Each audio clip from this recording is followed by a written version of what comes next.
Hello and welcome once again to Renoites. This is the local Reno podcast where I, your host, Conor McQuivey, talk to local folks from Reno, from the worlds of business, politics, all kinds of different stuff.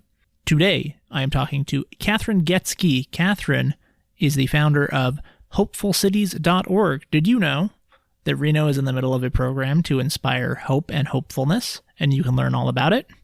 I was so excited to talk to Kathryn today. We talked about destigmatizing mental health, about learning skills for being more hopeful, about the positive health benefits of hopefulness, all kinds of good stuff. So, without further ado, this week's guest, Kathryn Goetzke. Thank you so much for coming on the podcast today, Kathryn. So to start, if you just want to tell me a little bit about what hope is, because that is your big thing. You are the hope person, I think. So what is hope and hopefulness? And can you just explain how they're different from things like optimism or a good attitude? Maybe talk about the science a little bit behind why hope matters, and just give us a little bit of background on hope. Yeah, sure. Absolutely. Well, thank you so much for having me here. It's awesome to be here. And I like the yellow in your background because that is the color of hope. So I'm very excited about that. So starting off with what hope is. Well, I like to actually start what hope isn't. I came to hope through really studying hopelessness and what hopelessness is. And hopelessness is the single consistent predictor of suicide across the board. It's also a primary symptom of depression. It's a key symptom of anxiety and predictive of things like addiction and violence and self-harm and kind of all of these negative things. And hopelessness is defined as a feeling of despair and a sense of helplessness. So when you're hopeless, you feel horrible and you don't feel like you can do anything about it. So those are really the two key components. It's emotional and it's motivational. So I did a lot of research on other theorists around hope and research that had been done, and I really came to a definition that is pretty comprehensive of pulls from a number of different ones, but it's really going from hopelessness, that despair and that helplessness, to a vision for a future. So it's a future orientation fueled by positive feelings. So feeling good, the opposite of despair, and also inspired action. Going from helplessness and not just to action, but to really inspired actions. We can act out in ways that are very uninspired in things like violence, addiction. So it's really important that we, when we work on our hope. I think it's something we work on. We work on getting to those positive feelings first and then taking that inspired action. So that's really how I've defined hope, a vision fueled by positive feelings and inspired action, in a nutshell.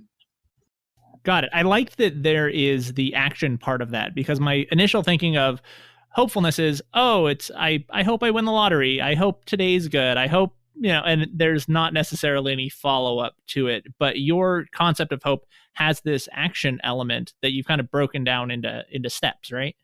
Yes. Yeah. I created kind of 5 keys for hope.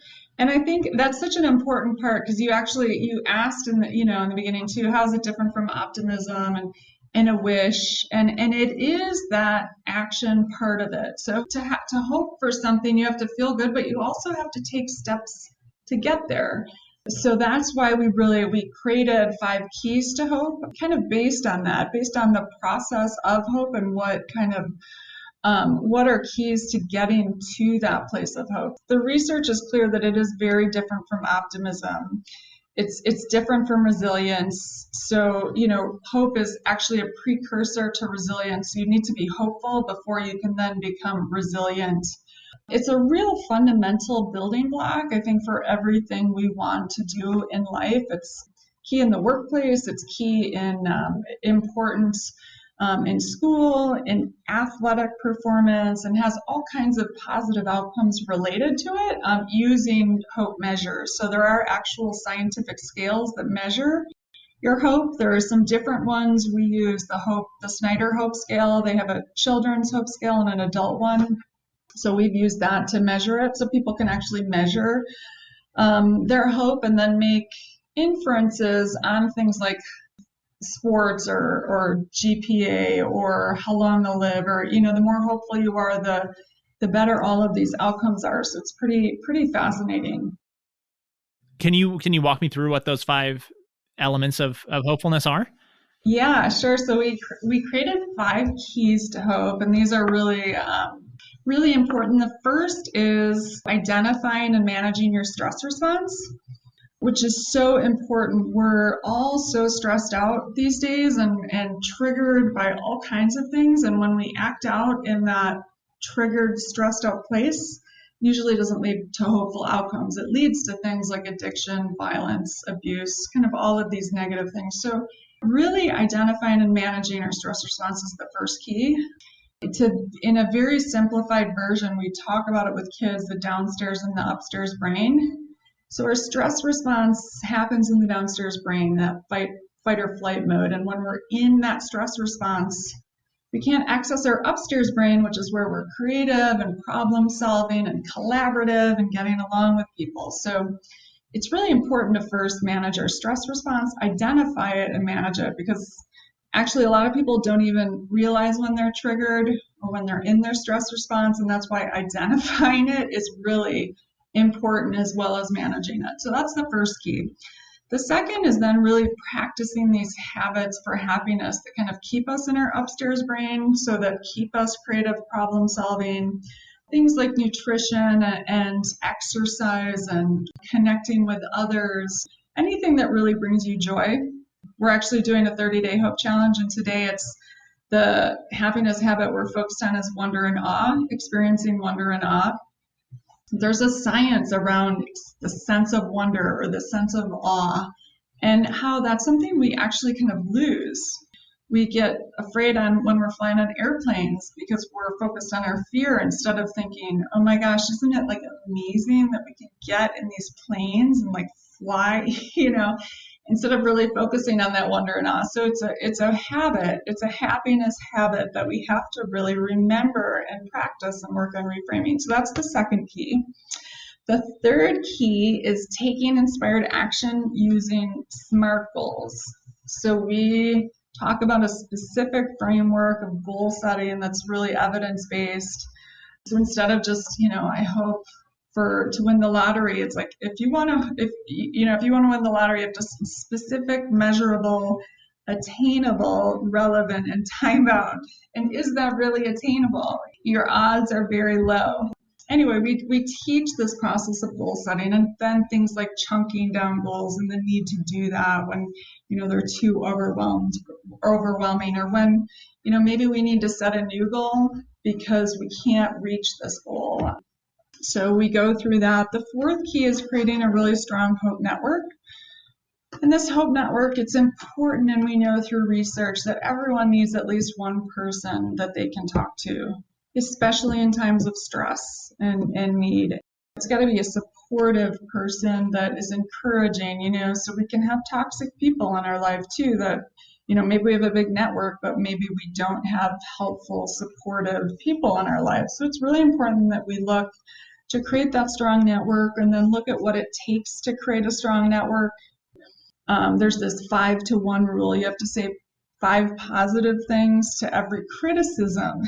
And that's challenging oftentimes to do, especially if you're, a task person or problem solver, because you're looking for, So, it's what really fosters these connections. And do you know where to go in times of crisis? So if you're in crisis, have you identified where you'll go for support? So that's kind of the fourth key to hope. And then the fifth key is really just overcoming some common challenges to hope. Just a lot of things we do with thinking, like rumination, worrying about the future, trying to control things that are out of our control, internalizing failure. So we teach some kind of ways to adjust and to foresee these, and then how to navigate through them and how to think about things differently. So yeah, those are the 5 keys. One of the things that I like about the programs that I've seen on your website is the reference to the references to operationalizing. There we go. Operationalizing hope. That was a tricky one. To operationalizing hope. And I think that is something that makes it more accessible for some people. I have a tendency to want to figure out how things work and what's the system and what's the process. And that just comes from my work life and my history. I always want to know what's the process, what's the structure of it. So do you think that by talking about hope as a practical thing that you can work on, that you can put steps towards, does that make it more accessible or more understandable to people than the kind of vague concept of hope? Yeah, that's the aim. I mean, our biggest challenge is that people don't understand hope and they think of hope as a wish. They think of it as a soft skill and not as a science and not as, they'd studied hope a lot, but they didn't think, okay, then how can we increase hope? How can we operationalize it in our lives? And how can we practice it and become better at hope? And for me, that was critical to start doing. Right, we have all of this research around hope, and this is so helpful, and hopelessness, right? But how do we get from hopelessness to hope? How would we? And that's really where I started. I started maybe 8 or 9 years ago. How would we teach it? And we created a program that actually aimed to do just that, to teach it. And I'm a very logical thinker and research oriented by nature. And so I want a system in place that I can then start working on it every day. And to me, mental health overall is just a very complex seeming field. And I need, when I have suicidal ideations, that seems unsolvable. That seems like I can't fix, that just doesn't seem like anything I can fix, where it's like, what am I hopeless about? Okay, and then how do I start solving for that despair and that sense of helplessness as it relates to that specific thing? And so to me, it's been key, because then I can start, even if it's just identifying the stress around whatever that thing is, and feeling that stress and that sadness or that pain or that grief or that anger or that frustration. It's just helped me tremendously, because I'm I need a logical way to do something. Yeah, I think with the stress response thing we mentioned, where you're making decisions from a place of stress before you've kind of thought through what you're feeling before making any decisions, or leaning into that feeling or that impulse, rather than taking a breath and taking a moment and letting that stress response pass. One of the things that you've talked about on your podcast that I found interesting is the physical effects of stress. They last for 90 seconds or something. So you have a period of time where you're really not in your right mind and not in the position to be making good decisions. Can you talk a little bit about that distance between the stress response and kind of the more rational response as part of that first stage?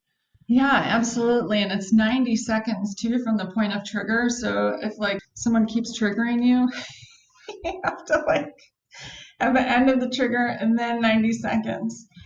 And I'm very impulsive. So it's incredibly hard for me. And it has been since I'm a little kid. I want everything fixed 5 minutes ago. So waiting 90 seconds, just, first of all, I didn't know this when I was a kid, but even now, if you really sit through 90 seconds, that's actually quite a long time to sit through, to let your body calm down and breathe. And it's this psychological flooding of chemicals. And so when you're in that, you're not thinking clearly and rationally and problem solving, and you're not coming up with your best solutions. And that's why it's when you're an addict, learning to take that long pause is so critical, and making it through that initial kind of time is so critical. And again, even becoming aware of what those triggers are and where they come from. Oftentimes I didn't even realize I was triggered or that I was in my stress response. And, if you have things like PTSD, your stress response can last a lot longer. And so because it gets into that hypervigilant state. And so that's why you see things right now with the masks. You see so much violence and people, they're just so triggered.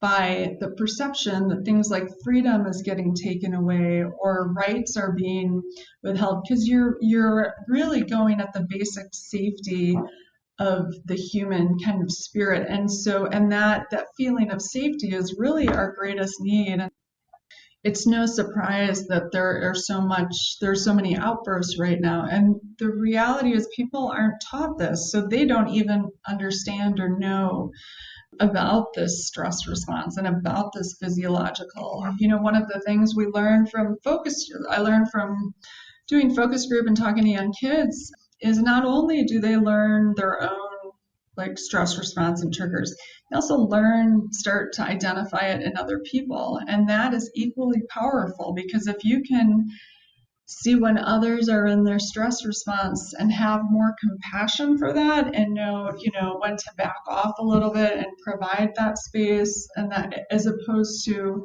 my just reaction always as a kid was to just engage and get in and calm everything down. And that's oftentimes not what's the most helpful. That's just giving that time and space to, let things calm down a little bit. So it's helpful not only for yourself, identifying in yourself, but in other people as well, and on how you engage with others. Yeah, it sounds like it cuts across a lot of lines, not just mental health and not just addiction, but also this, conflict resolution, and even, like you mentioned, math, like spanning like our political interactions and all different kinds of things that initiate that stress response. It sounds like this model of hopefulness is intended to be fairly broad, right? It's not just like, oh, hopefulness is for mental illness. Yeah. It's much more than that, right? Yeah. I mean, the research on hope is so fascinating. I mean, it really relates to all outcomes in life.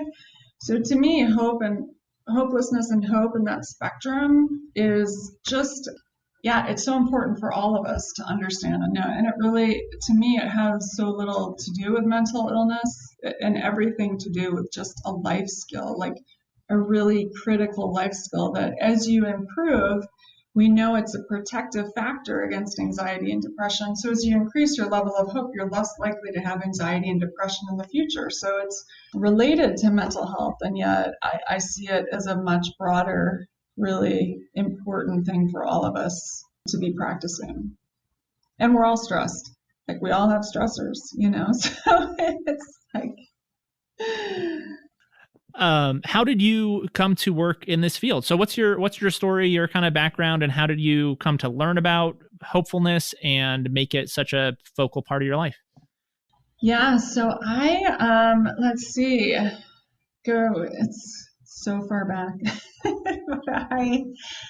I lost my dad when I was 18 to suicide, and he unfortunately was super triggery, and we knew nothing about the stress response, and I would see it in him, and I would want to fix it. From when I was 2 years old, I would just want to help him, fix him, and really support him, and was unable to do that, obviously. We can't fix other people, unfortunately. And there was so much we didn't know at that time, but then became an addict at a very young age: alcohol, cigarettes, pot. I got an eating disorder. I just would kind of go from one thing to another. I was very impulsive.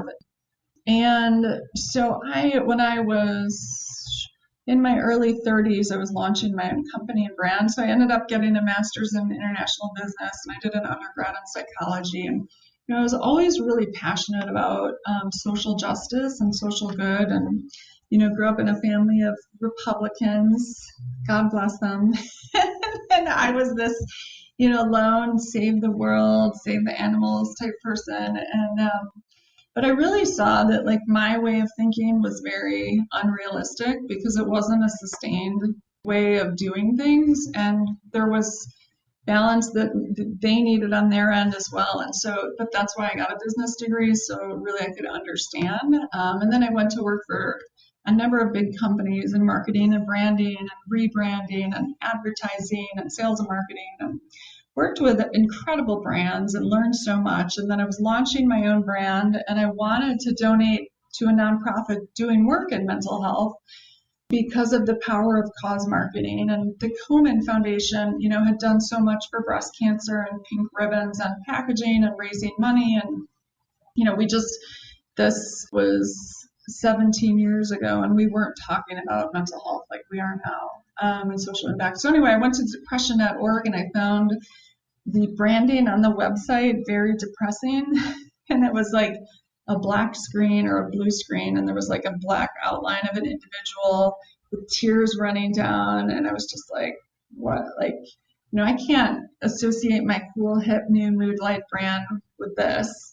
And so talked to some nonprofits in this space, and really, as I learned and researched more and more around mental health and depression and suicide, depression and anxiety are very treatable. And yet at the time, less than 25% were getting treatment, primarily due to stigma.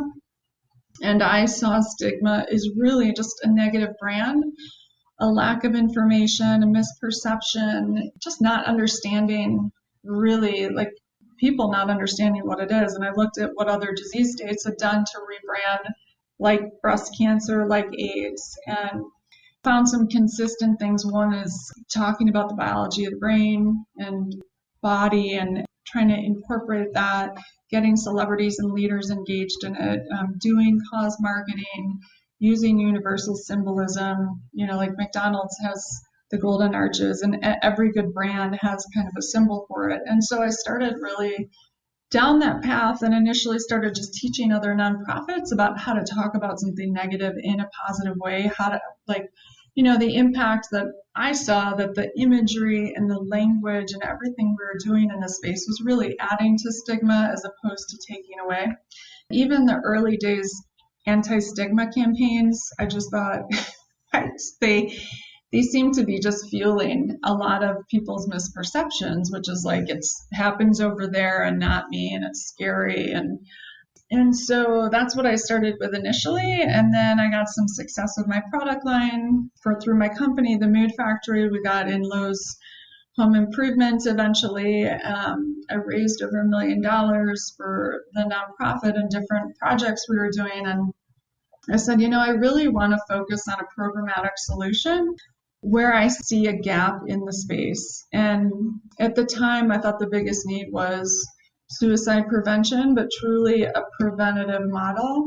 I said, well, if we want to do suicide prevention as opposed to at a time of crisis, like, people generally just didn't invest in prevention, true prevention. They dealt with a crisis, which is equally important, the hotlines, the restricting access to means of lethal substances. But really, from a preventative standpoint, we had to get to the root of what's causing suicide. And so I started down that research and just poured over the studies that had been done. And I just saw hopelessness in every study as a predictor of suicide. And then I knew with my dad, I know a lot of people with lived experience, attempt survivors, my own lived experience, doing activism in the field, and hopelessness is a consistent single predictor. And a lot of research had been done on it, but again, nobody really looked at, okay, how do you actually teach how to get from hopelessness to hope? And so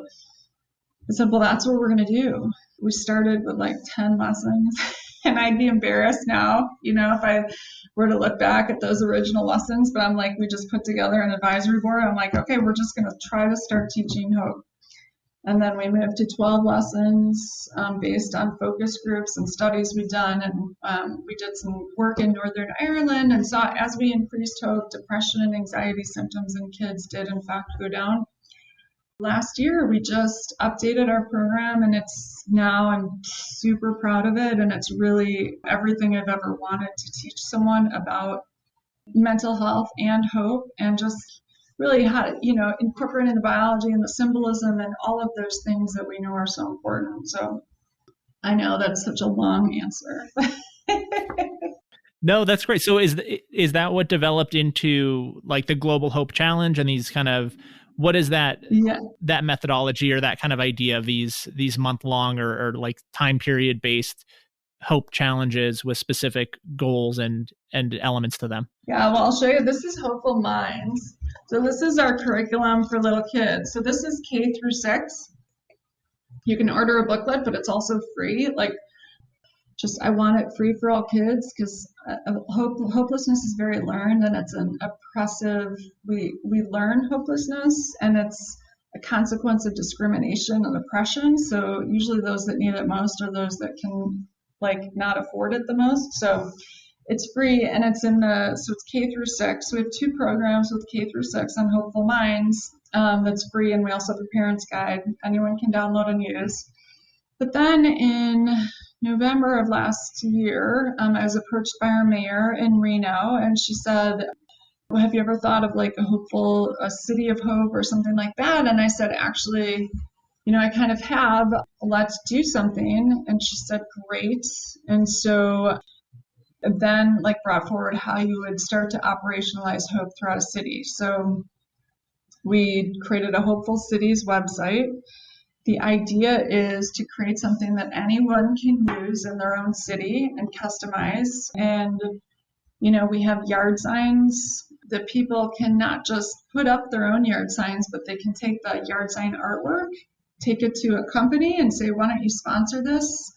And have the company put their logo on it and print them and have everyone in the community have yard signs.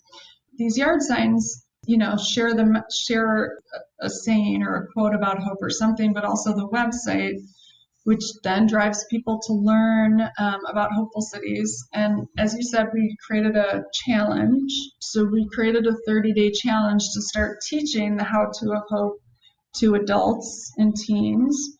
So anyone can sign up for the challenge, and you get an email a day that starts giving you the research around hope, the 5 keys to hope, what it takes to maintain and grow hope, and start practicing your skills and understand kind of the process of hope. We also have 5 keys to hope. We have posters that people can print out and put up in their workplaces or at their home or practice.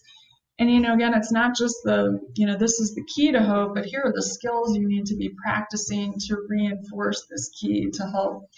So the aim is to really teach as we talk about it. So it's not just a marketing campaign, it's really operationalizing hope through the marketing campaign, which I think is so important. Again, we don't want people just talking about hope. We want them to understand hope at a much deeper level and start practicing the skills, measure their own hope, start keeping track of how, where they are on the hope scale and what it improves it and what, takes it away and where to go for support in their own community. So, that's the ultimate aim. We're starting with Reno, and we're working on Reno to get this to populations, and then we'll work to expand.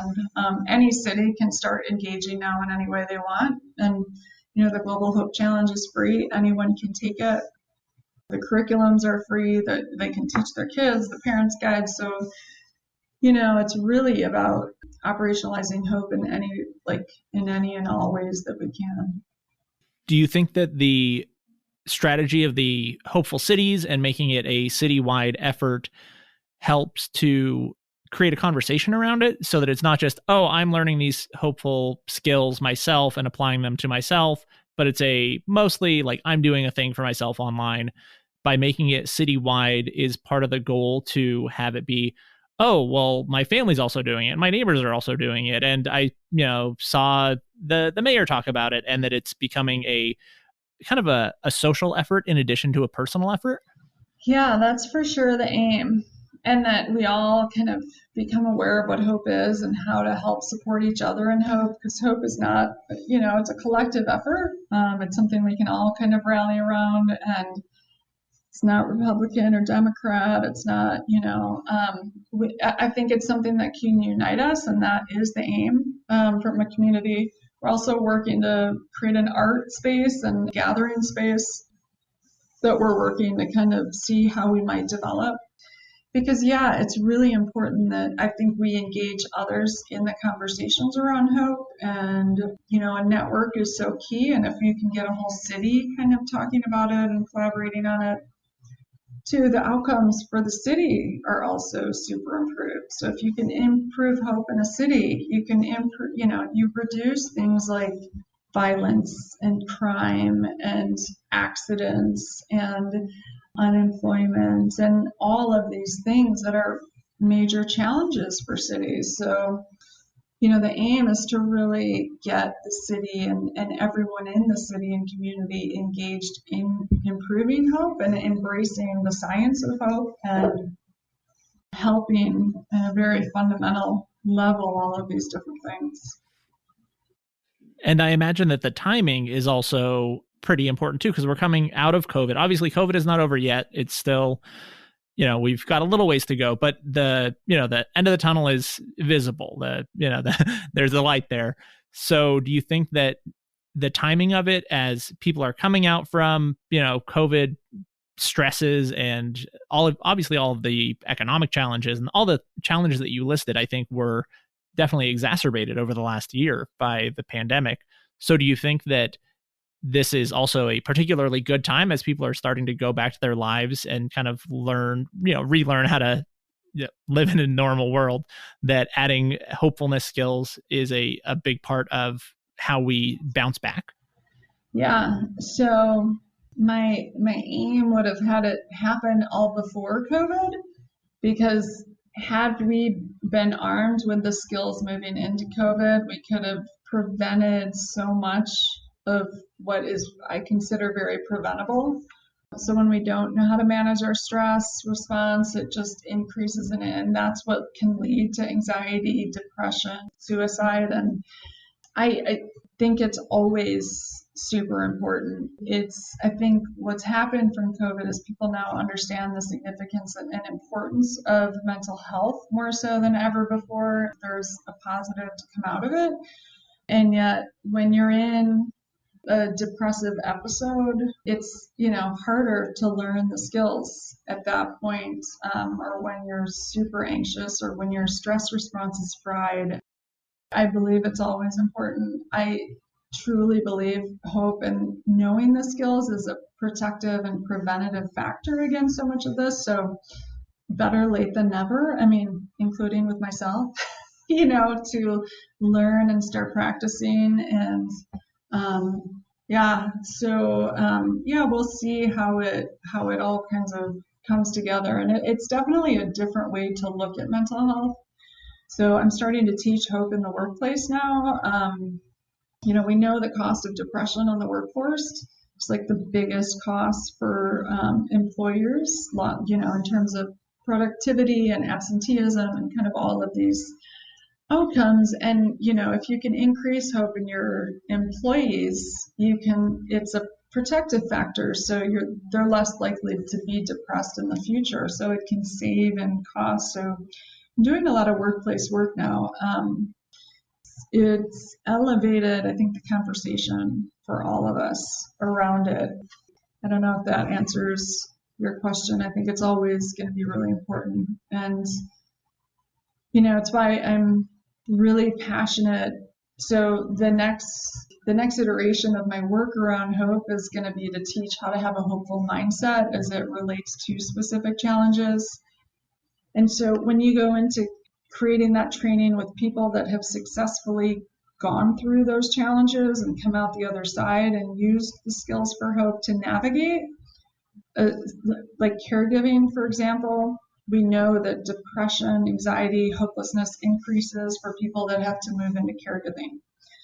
So if we can then train people going into caregiving how to have a hopeful mindset as it applies to that specific challenge, that's my ultimate aim, so that we can prevent them from going into unknown stressors that they just aren't prepared for, can't manage, go into that then anxiety or depression, hopelessness. And because I believe so much in the power of hope as a protective and preventative factor for so many things, like there's nothing someone somewhere generally hasn't gone through and come out the other side. And so it's really learning from people that have dealt with different challenges and learning from their experiences and having them teach people before it becomes a big challenge for them. So yeah, and that sounds like it ties in with the idea of having a support network and people to talk to that you're not alone in these things. And a lot of times when you do share your hopelessness or the feelings that you have with people who have been through something similar, it makes it easier to cope with. Do you think that that is one of the obviously it's been a challenge during COVID, but I think a lot of people have connected more electronically, but in general, is that kind of, is the expertise of other people or the experiences that other people have gone through a fundamental part of that, having a network and having someone to talk to, is not just anyone, but someone who understands? But absolutely. Yeah, super important. And it's compassionate and listening and all of that. And I think that we want to learn from someone that can identify with us and we can identify with. And so for me to tell a homeless person, like, here are the skills for hope and strategies. And, I haven't been homeless. And so, like, who am I to really talk about that? But I can share the science of hope, and we can learn from people that have used those strategies to get out of homelessness and to housing, if that's an aim for them, or from unemployment to employment. I mean, I can speak to running a business and feeling hope, the challenges around that. But, learning from people that have been through it, and I think even more so, learning from them before we even have to go through it, so that when we then feel those stressors, or, that's why to me the mindset training is so important. Like, before I go on the entrepreneurial journey, like, I should go through like the training about how to have a hopeful mindset as an entrepreneur. And because there are going to be a lot of challenges that if I'm alone and going through this journey and don't anticipate it and haven't thought about it, it's a lot harder to navigate, I think.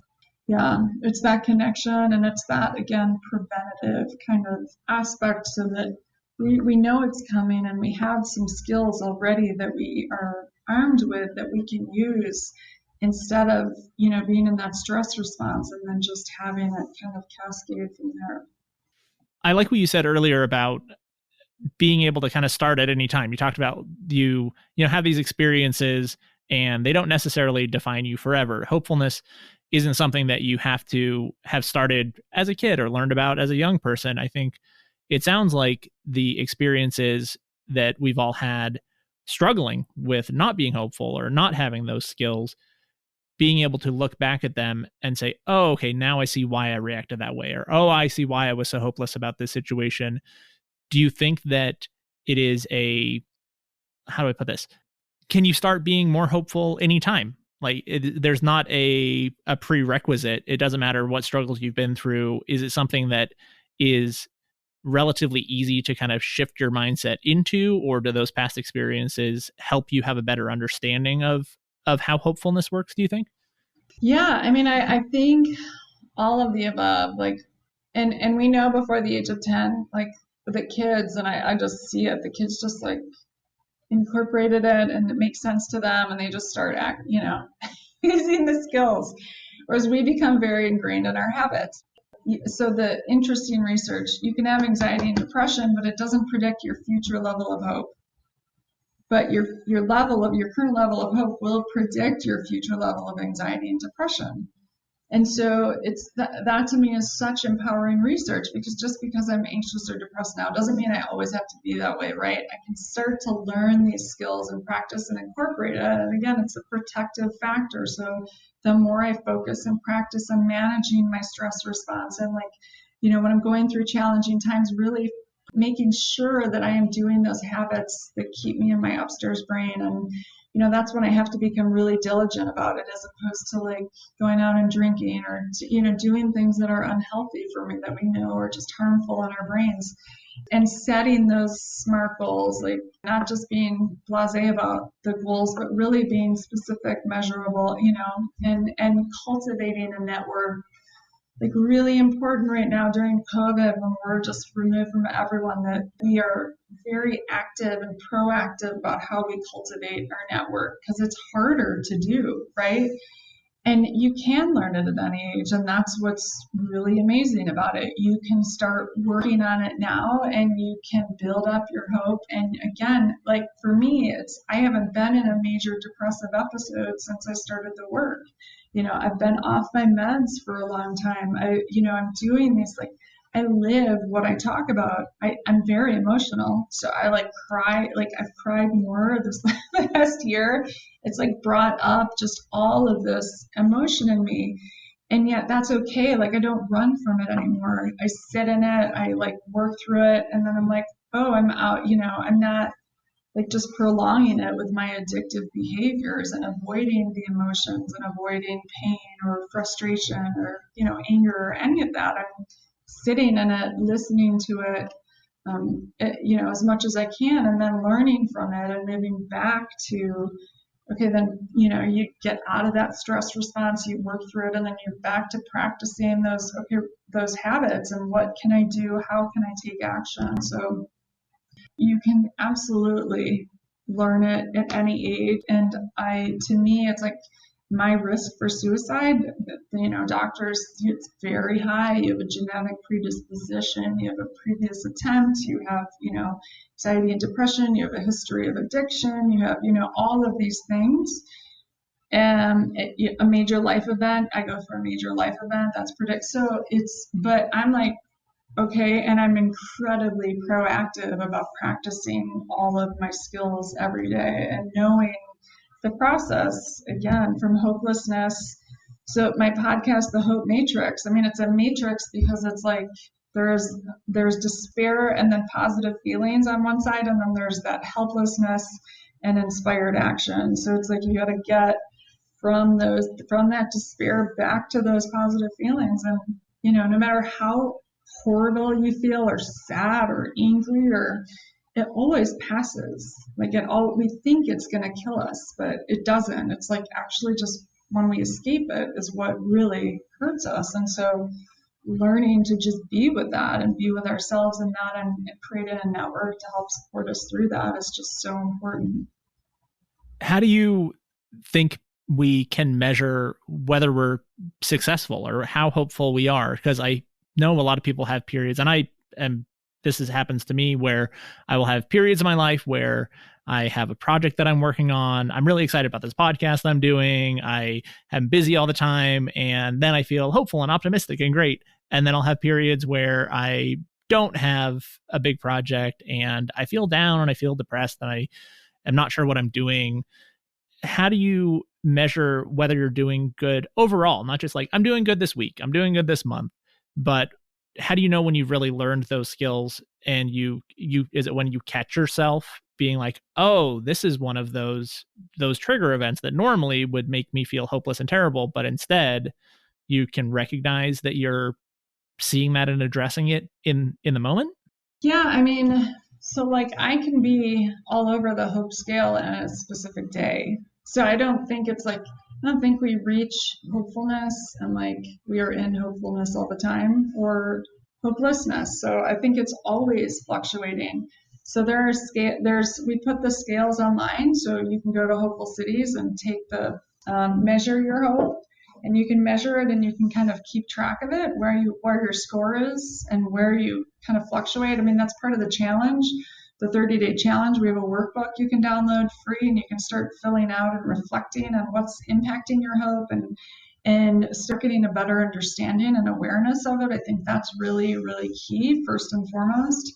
Yeah, but it's not something that like you just are hopeful. Like it's a process. It's a continual process. And to me, it's like continually going, okay, I'm triggered, I'm in despair. How can I manage the despair? And then when you say you go through down periods, it's like, what specifically are you down? What is the despair about? Is it about, and then you identify that despair and you feel through it and you work on that despair, and then you let it go, and then you get back and, you get out and hike and that you feel better, or you do something that helps get you in a more positive place. And then you then start working on taking action. So, instead of running from that despair or, that feeling of, like you get really clear on what it's about. Is it about, I don't have a project that I'm passionate about? Is it like my relationships? I don't have enough friends, or I don't feel connected to my friends. It's like, and you feel that, and you listen to it. So you don't run from it. You really feel it. And then you work on, okay, now let's practice my happiness habits. And then how can I solve for that when I'm in a better place? Like, how can I solve to really strengthen my bonds with my friends or create new connections because my old connections aren't good for me? Or how do I find a new project that I'm passionate about and that really inspires me and drives me, and who can I connect with and that? So it's an ongoing process, I think. And, because we can feel hopeful and hopeless about really, one thing in life or many things or everything, which, when you're there, like chunk it down, like focus on one thing you feel hopeless about, or and then start solving there and that despair and that helplessness. Excellent. What have you seen that's encouraging in the space of hopefulness and positive thinking and learning these skills? I'm so glad that you're taking so much action. Have you seen other things going on? I know that Reno has Talkspace free for all Reno residents, which I think is huge, because I think therapy is a huge part of that.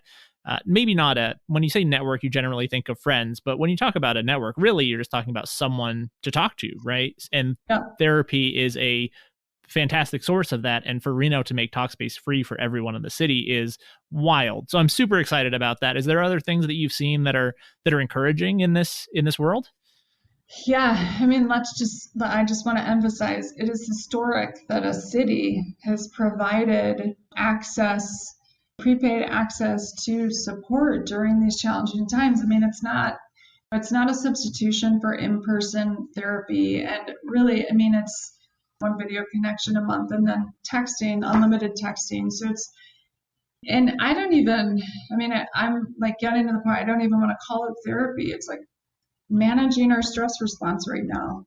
Everybody is stressed. Like, everybody should have someone that's non-judgmental, that's going to be a problem-solving type support person that's going to help get them through this. And so, to do it on that scale is really historic. I mean, I remember in my earlier years, I thought, why is it easier to call 911 and like report a crime than it is to call and get help from someone when I'm like struggling? Like, it's easier for me to go to jail than it is to get care and support when I'm in pain. And, that's when people act out in those violent states, it's a cry for help. It's pain. It comes from a source of pain and hopelessness. And so, it's historic for a city to recognize that and provide resources to residents for it. So I really hope that residents take advantage of it while it's here and available. I mean, I think that there are so many things happening in just overall mental health space that are really promising. I think first time we're talking about biology and behavior and the interplay, and it's not biology or behavior, it's both, and they interact with each other. And it's so important to know that. Leaders and celebrities and business leaders and influencers are all speaking about mental health and talking about it in a positive, proactive way, and that it's okay to get support and help. Again, I think a lot more needs to be done to normalize it. And again, it's, they have all of these, like 1 in 4 people have a mental health disorder. And we all have, stress, and we all need support. Like, it's just, so I think even more so can happen in the kind of normalization of just, mental health. And let's see. So, I mean, I think those are the main things. I think we're starting to see increases in funding and for people to take it seriously, and, new drugs coming out that are supportive, and new therapeutic techniques and research around it. People are supporting prevention. So we're starting to get support for our Hopeful Minds program, which, I've been trying for many, many years. And so, it's the evidence is so clear to me. So it's, and yet we tend to be a society that, when the problem gets huge, then we go into action modes. So, and we could save ourselves so much time and money if we just really focused on that prevention. Yeah, I think that people are starting to take notice too, and the impact, the connection of physical health and mental health. I mean, really pretty prevalent, and people are starting to understand it through all that's happened during COVID. And so, and I think that's super promising. So, yeah, we'll see. I feel really optimistic about progress that's being made in the field overall. That's great. Me too. I do feel like the stigma around mental health is rapidly fading. People go to therapy, people talk about mental health. There's not this automatic assumption that, oh, there's something wrong with you or it's weird. Or everyone knows multiple people, I would think, who have had some kind of mental health diagnosis or have talked about mental health with them, that it's no longer something that is tucked away from most conversations, at least not among a lot of people I know. I know there are probably some people who still struggle with acceptance around mental health issues, but I've been very encouraged in recent years to see the direction that we're going. So for people who want to know more, where can people find you and your website and your projects? Let us know where we can find more information. Awesome. So all our work around hope is pretty much at hopefulcities.org. If you go there, you can get connected to the challenge. And, the nonprofit's name is IFRED, IFRED.org, so you can find out about us there too. I have a website, KathrynGoetzke.com, and I have a link to my book. I have a book called The Biggest Little Book About Hope, which my advisor, who's a Harvard Catalyst, he's just a genius, and I love him to death, and he's so funny. And he said to me, so I said, well, can you read the book and let me know what you think and to see if you can write me something. So and I called it The Biggest Little Book About Hope because I'm like, I want it to be really short and like give great information. And also it's, the biggest little city. So I wrote it in Reno. So I kind of named it after it. He's like, this is the biggest little big book about hope. So he thinks it's too big. No, not too big, but he's awesome. But yeah, you can see my book there. And then I have links to the Hope Matrix podcast and my company, The Mood Factory, which, I'm working to get moving again, working on some new product lines to get into retail. So that's exciting. And yeah, those are the main ones. Excellent. Well, thank you so much for coming on the podcast. I really appreciated learning a lot about hope and hopefulness and how we can all be a little bit better and feel a little bit better. Yeah, awesome. Thank you so much for having me. It was a pleasure to chat with you. Listeners, thank you again for tuning in to Renoites this week, and thank you to my guest, Kathryn Goetzke. For more information, again, you can visit hopefulcities.org. Quick reminder, if you enjoyed the podcast, I would really appreciate you leaving me a review. Find me on Apple Podcasts, leave me a 5-star review. It will help people find us. This is a brand new podcast, so I need all the help I can get in getting the word out. And of course, don't forget to subscribe on your favorite podcast app. That is how you will know when we have new episodes. New episodes come out every Tuesday. Hope I will see you again here next week.